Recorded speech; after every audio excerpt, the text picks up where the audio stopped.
What we're now about to look at is the skipper's version of a tack. Again, the priority is to get the boat on the new course with speed as soon as possible. To achieve this, we need good technique. So we're going to break it down just like we did with the cruise tack. We're going to break it into its first component, which is footwork. But before I start talking about footwork, you need to understand that some of this is a little bit hard and you need a little bit of leg conditioning, which you can get just by practicing what we're about to show you on shore. If you practice it on shore, you'll find your leg strength builds up really quickly. The other thing you'll find out is you'll find one leg is much stronger than the other. The more you do it on shore, the more your legs will balance out. The tack we're about to show you, I call a two-step tack. The reason I'm showing you a two-step tack is because people in the fleet are getting older and they're struggling with hip flexibility, knee flexibility, and the two-step tack alleviates some of those issues. The other reason we're showing you two-step tack is because in this instance, the two-step allows you to modify how fast you cross the boat for light winds and how fast you cross the boat for heavy winds. You can use the same technique for both. You just slow down the movement across the boat. So again, we're going to start off with marking a visual foot position on the boat. The foot position that we need to mark is, if we can't look at where Kylie is sitting, we're going to place our first X just in the other side of the toe strap on the cockpit floor, right there. We're going to repeat that same mark onto the other side of the boat.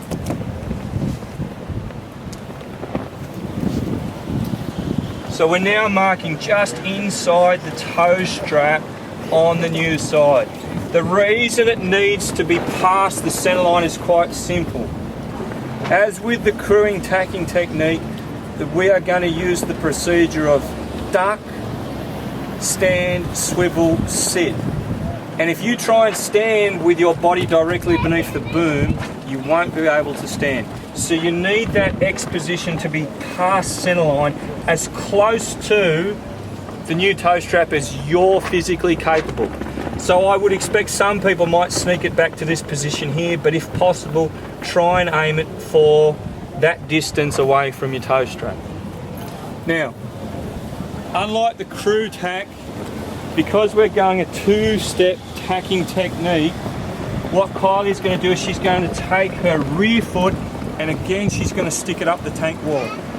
The reason it's on the tank wall is because if we're going into a roll tack and the boat is heeled over, she needs a surface she can push off without slipping. Her front foot is then going to come out of the toe strap and is going to try and land on the X on the new side of the boat as closely as possible. So Kylie's now going to duck, stand, swivel, sit, and go straight down to a hike position by just kicking a foot up. She comes back in, rear foot goes up the tank wall. Her front foot is coming out of the strap and is crossing over towards the new X. She's going to duck, stand, swivel, sit in a nice fluid motion. Again, last time, rear foot is coming up the side wall of the tank. Front foot is going for the X on the new side. Duck, stand, swivel, sit. And if she wants to, she kicks straight out and goes into the hiking position. On a light weather tack, the same technique can still apply. She's still going to stick the foot up the sidewall tank because she's now going to exaggerate the roll. She's going to need that surface to push off. Her front foot is coming out, is going for X marks the spot.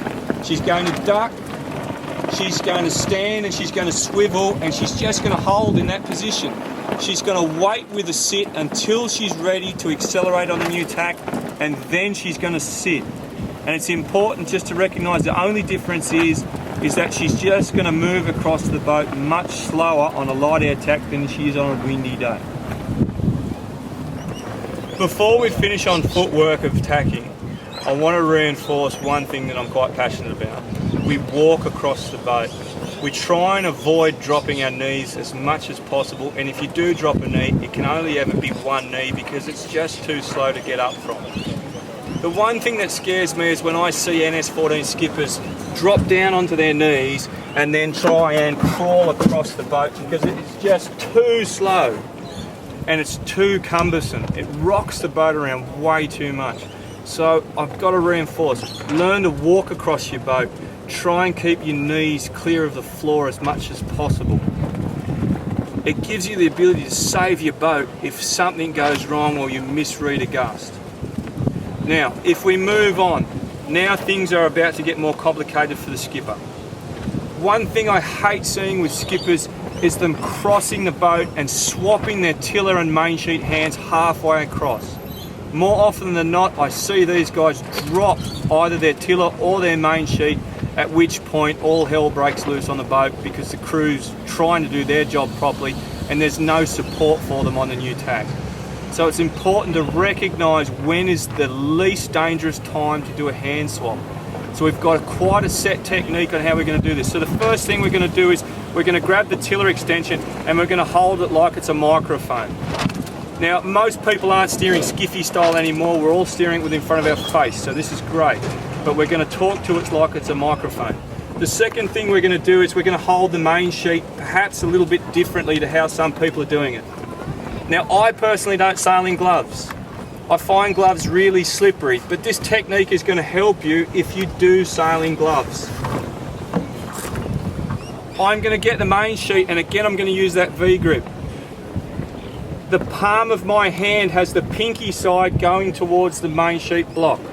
The pinky side, because what this allows me to do is hold the rope, and if I want to lock the rope, I simply get my thumb and I put a kink in it, and it's locked. If I really want to lock my main sheet, I get my hand and I roll my hand on top, at which point the main sheet is now locked. At no stage have I risked my hand by wrapping it around it, which is quite dangerous, especially as we go into larger boats. It is still safe to slide, and if I want to release my main sheet, all I've got to do is straighten my hand and relax my thumb. Just relax my thumb. The grip I've got on a rope is quite loose. I'm barely hanging on to the rope with my hands. I'm just using two 90-degree bends to create the friction hold. So that's the first thing I'm going to point out, is my hand is held slightly different to most people. Now, before I come into the tack, the first thing I'm going to do is actually put my hand down the tiller extension a little bit. If Adrian just quickly swings that camera down, you'll notice how far my tiller is currently pushed for a tack. That is how far I like my tiller to go when I'm tacking. Most people in the fleet seem to shove the tiller about this far. That speeds the tack up and creates two problems. One, it slows the boat down. Two, it gives the skipper and crew less time to do what they need to do when crossing the boat. It is much faster if you don't slow the boat down so much and you give each other time to do what you need to do, especially the crew that's got a lot of information, a lot of rotation work, a lot of sheet work to do to cross the boat. So the first thing I do is I'm going to slide my hand in the tiller extension because it doesn't allow me to push the tiller anywhere near that far. I'm then going to push the tiller to the new spot. When you're practicing on shore, there's no load on the tiller, so it's going to feel a little bit strange. The footwork is still going to remain the same, so I'm going to stick my rear foot up the tank, my front foot is crossing the boat, and I'm now going to duck through the boom with square shoulders, talking to my tiller extension the whole way. As I stand up, I'm going to slide my hand up the tiller extension to its end. I'm going to swivel and sit. I'm now steering with the tiller behind my back. I can sit and I can hike from the position and still steer and race. When I am comfortable on a new tack and I believe the boat is accelerated, I am simply going to slide my hand down the main sheet. I'm going to pick up the tiller in the new hand, come through, put it in front of me, and with my front hand, re-grip the main sheet. To show that again, the footwork is going to stay the same. I'm going to take my hand, I'm going to slide it down the tiller extension. I'm then going to get my feet set up in position. I'm going to then duck and talk to that tiller extension all the way through. As I stand and I swivel, I'm going to slide my hand up to the end of the extension. I am then going to sit with it behind my back and hike. When I feel comfortable the boat is accelerated, I'm then going to slide my hand down the tiller extension, pick up the new main sheet, start steering. It is safer to swap hands when you are completely on the new tack and the boat is sailing. At no stage have I let go of any of my equipment, therefore I have less risk of accidentally retacking or dropping the main sheet. After discussion with the other guys here, I am going to show you my other tacking style that a lot of the other guys are using. But the thing you need to recognise about this tack is it requires a lot more leg strength to pull it off and a bit of flexibility. It is really important that you also recognise that this tack is mainly only for high wind days where the turning speed or the rotation speed of the boat is quicker and you're trying to get to the new side faster. The whole point of this tack is to just remove some of the shuffle or the disco dance that occurs as you're crossing the boat. So what we're doing is a one-step tack, and again it is more advanced. So the first thing I'm now going to do is I'm going to take my X and I'm going to move my X past my toe strap. It's now completely across the boat. The visual reference in the training situation is great because if you can visualize this and practice it 200 times, you will no longer need to have the tape there. You'll just be doing it automatically. Now, the one-step tack changes. Instead of it being the rear foot that goes up the tank, it's the same as the crew. It's the front foot that's going to go up the tank wall. Your rear foot is going to get lifted out of the strap and it's going to go up in the air because it's got to land way over there.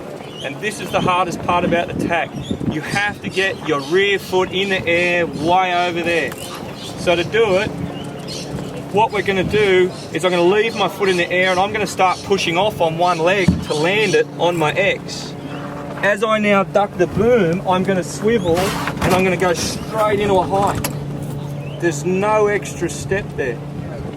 So to see that again, front foot this time is now going up the tank. Rear foot is going in the air, way over there. I'm going to push off on one leg, land my foot, come through the boat and go straight into a hiking position. It's quick and it's an efficient way of tacking for a strong wind day. But when the boat heels over, you really need that strength to push off the one leg. The one last problem that I've been asked is what happens if I get to the new side and I can't steer with a tiller extension behind my back. It's a good indication that your tiller extension is too short, and there are quite a few members of the fleet sailing with really short tiller extension. What you need to do is make sure that you can get the boat back to steering straight with it behind your back. Another way of checking it is if I'm in a hiking position, that is above my belly button. It is sitting there and it is relaxed above my belly button. So the longest tiller extension that you can cope with and still get through the boat is a good thing.